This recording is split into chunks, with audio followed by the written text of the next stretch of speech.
What's up, everyone? Welcome to Russo RR. Today is going to be more like the daily vlog type of videos, so we're heating up this channel. So I saw that we're already at 200 subscribers. Run up the like, run up the subscribe. Like I said, I'm only going to get hotter and hotter with the content as the channel progresses. But like I said, I'm all about bringing video quality into the automotive scene, and as far as my motorcycles go as well. You know, I feel like with the automotive scene in general on YouTube, like, fuck GoPros. I'm gonna give you guys the best audio, video possible. Like, that's what I'm all about. I like raw audio, and I'm a cinematographer by nature, so that's the way I do with my bodybuilding channel. I'm not fucking around. Like, I do GoPro footage as my D cam, but my A cam, you know, FX9 full cinema cam, and then my B cam will be a Sony FX3. So subscribe for the quality and appreciate the high fidelity Sennheiser microphone when this Trackhawk flies by in this vid.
Alright, what's up, everyone? I'm with Master Sensei Nima. So I already made a video yesterday, everything wrong with my Trackhawk, but I didn't really say it, you know, scientifically or anything. But basically, he's already retuning it. Like, do you think that they tuned this camshaft at all, or do you think yeah, it's definitely tuned. it's tuned? It's tuned, yeah. They tuned it. It's got a very mild tune on it, but it's tuned. It's not very good. It just like doesn't get into like its lope until like 15 minutes of idling. And I feel like you would be able to stall it if you just started romping on it right away. And I did get an oil catch can. Did you get one? I did get one. I have no idea. They just sent me.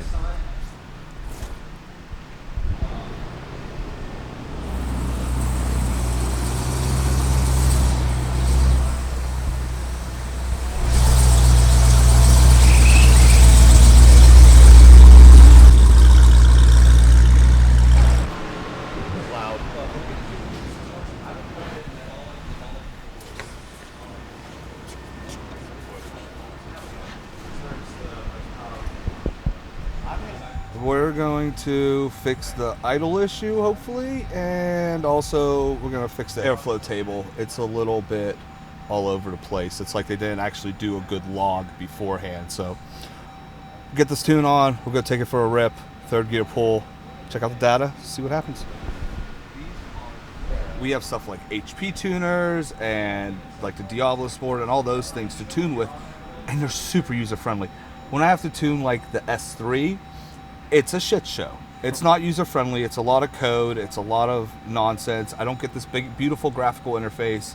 This is nice. It's a nice change. It's just like it has no idea what's going on.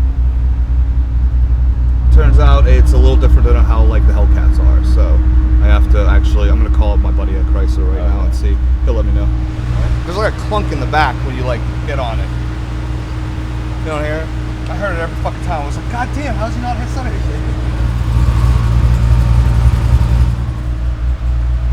Broke the Trackhawk already. Well, everything's got a fault but the limited slip and the airbags. So Lovely. We'll start there. I just care about the tranny, honestly. I just want to see what's going on there. Do you think it was faulting the whole time? I think so. Because I never that's drove literally it, how but it. When I was like, well, I'll just relearn it. So I took it out and did the manual relearn procedure, and it wasn't happy the whole time. Then when I came back and looked at the data, it really wasn't happy. So I tried to do a fast relearn, which is kind of a way of kind of like forcing it to learn the shift points, and it's still isn't happy. Because that's literally. It wouldn't even take the adaptation. So it came back with a code FF, which. Fail. So let's see. There's just a bunch of communication faults, which I don't give a fuck. Ooh, this is a fun one. Aftermarket calibration detected. Warranty coverage confirmation. No shit. It's got a 7-liter in it. Bunch of garbage. Because that's literally how it's driven the whole time. Yeah. Sensor 6 performance or incorrect operation. Sensor 5 performance. Sensor 1. So those are the actual gear recognition sensors. Okay, you know what? There's just way too much shit in here. We're gonna do this. Save this. Okay. Because it's not like. I guess because it's tuned, those tranny faults aren't popping up to where anything I can read it besides you scanning it. Yeah, so that's in the actual transmission controller. So until none of them are confirmed yet. So basically what that means that it's a 2-cycle thing. So it sees the fault a few times and then it needs a second cycle, key cycle to actually verify the fault. So it seems every key cycle though, it's just resetting the adaptation values because it never actually learned the shift points since it was tuned. And so they just keep beating it up. So it's never really setting the faults enough. So the only way you'll know as a consumer is if the check engine light comes on, and that's whenever, usually your tranny's already fucked at that point by the time you realize it. So it's up to like me to make sure that this isn't happening. So that's where we're at right now. Whenever I just jumped on it, I was not, it was not very happy. Those seats do not hold you fucking in there at all. No, they're sliding all over the place.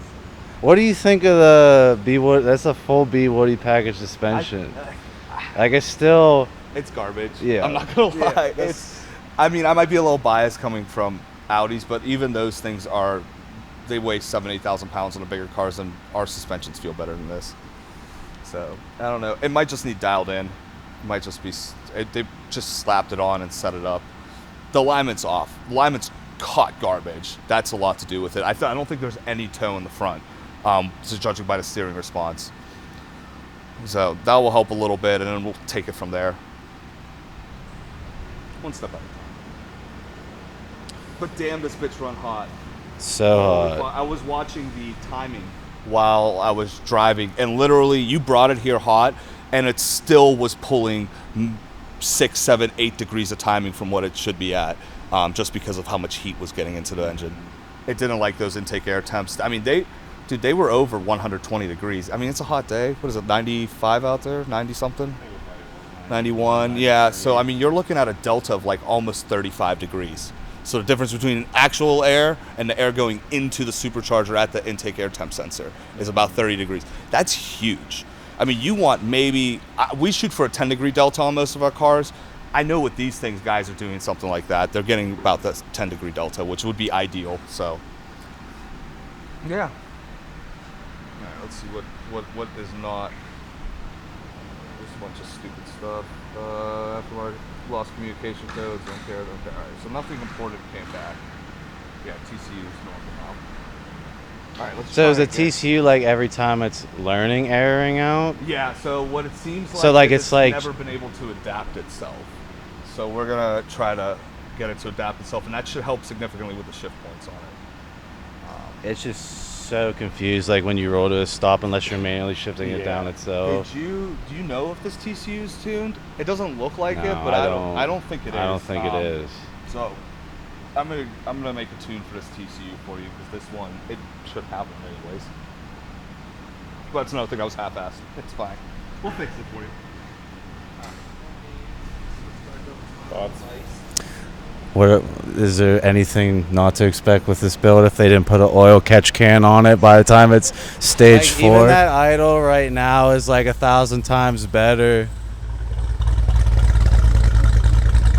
Yeah, see, like there's none of that like up and down, like it goes straight into the gurgle. Whereas when I first got this thing, it's like it had no idea what was going on. So Nima already ironed out that issue. Right now we're sitting here in my shop, which is a little bit hot, but we're at 178 fucking degrees in there. We're almost double ambient temperature sitting here. Now, it's not a good reference point, but it just shows you there's not a goddamn car that should be running at 175 degrees. Just sitting idling. So yeah, it needs some cooling mods. Just a few. What do you want to do as far as cooling specifically?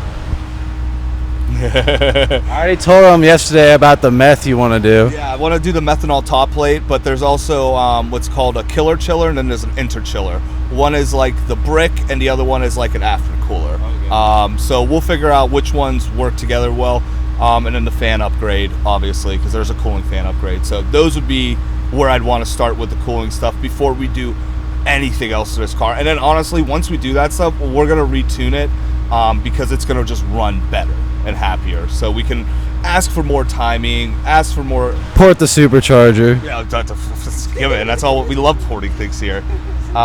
So we'll do all that, and then also we'll tune it. It's not currently tuned for 93. It's tuned for 91. So they're. It's tuned for 91. Yeah, and it's very conservatively tuned. Also, that's why it feels a little weird. Car's kind of fucking slow for how much power it should be making. It's way off. There's a lot to be had out of this, but I want to get the engine cool before we go and do anything else. Yeah, but it's a fun little car. I mean, definitely we'll get the alignment on it. We do some cooling mods. I think this thing should rip. So. How much do you think the smaller pulley will jump it to realistic power with the temps cold? I don't know how much smaller it is in diameter. So, I mean, if it's worth a couple PSI... They claim to make 950 wheel on E85 with the current setup, with a smaller pulley. I believe it on a nice cool day. It could do that with that, but it's not going to be able to hold that kind of power like on highway pulls. Yeah, it's going to heat soak and drop down to, like 850, 800, which is really going to suck because then it's what it is now. But yeah, I could see 950 with the mods that are done to it, and you got so much displacement, man. That's a big help, So. Did you get on it? You see how the throttle bar is no power, and then you hit $6,000 and you're ripping. I'm like, cool, I got a shift now. So, but yeah, it's interesting. It's not like the Hellcats at all. It's definitely everything. It's heavier. It's wider, it's taller. All-wheel drive. All-wheel drive. It helped. You know what is nice, though? Being able to smash your foot through a corner. Because that was the one thing I was doing, was coming through the corner, putting my foot down. I was like, I can't do this in a Hellcat. Right. Just going to relearn for the next, probably 10 miles. Okay. So it might be a little goofy. Try not to beat it up too much. But after that, you'll feel the shift points change. They'll be harsh, and then it'll be smooth all of a sudden. You'll be like, okay. It's learned. So.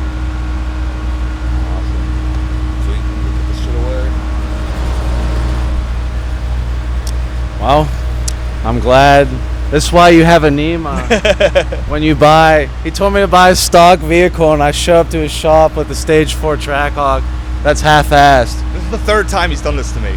Third. Can we get a fourth? What's the Vegas odds for that one? Pretty high, honestly. Pretty high. Well, he knows I can fix them, so he's like, whatever. I'll save a bunch of money, and then hopefully not have to rebuild the engine. Well, I think the engine's good. Yeah, I think it is. As long as the tranny's hanging in there. When I need to do an oil change on so I can send the oil out so we can know that it's good and not going to eat a bearing next week or something. Because that's what's this thing have on the build, 5,000 or something? 4,000. You and these non-broken in engines. All right, let me get this out for you. Final thoughts. All right, well. We knew this isn't my first rodeo with a stage 4 car, as Nima knows, but at least he's addressing the issues now. I'm assuming in 4 months, 5 months, it'll be drag strip ready to where I'm comfortable beating it. That was the first time I legitly beat on it, to be honest. In Mexico with my friend Pedro. So moving forward, I hope it does drive better with the new transmission relearning. And he obviously fixed the idle. Like I said, I recorded that idle. It was all over the place, and hopefully it just starts right up now. But Nima's already ironing out the kinks, and that's why you have a Nima, guys. If you want to buy a super modded out car, like, you can't take that to the dealership. You need a freaking Nima to fix it. So I was saying that you can't take a car like that to the dealership to get it fixed. You already have to have a Nima lined up, ready to take it out. Good luck taking that to the dealership. They're going to joyride the fuck out and still tell you that there's nothing wrong. They just like look at all the training error codes and they're like, it runs. Yeah, you need a transmission. That's the answer. Crate transmission. All right, guys. Well, I hope you enjoyed this video, and this is the first video with Nima, and I love maybe we can like pan to the car behind you, Dante. That's gonna be the Halo car that is gonna be Nima's gem build, and I'm excited for this thing to finally come to life. Me too. That's Staring been, at it for long enough. I mean, he's rebuilt it what, three Twice, three times? Number 3. Because you did take it completely apart after you put it together. Well, Because like you didn't like one thing. Yeah, I wasn't very happy with it. This is the type of mechanic he is. Like, he's not like that one who's like, oh, you know, it's good enough. No, I took his engine back out. I didn't have a problem doing that. I just wanted it right. But fastest Audi S3 that's revealed.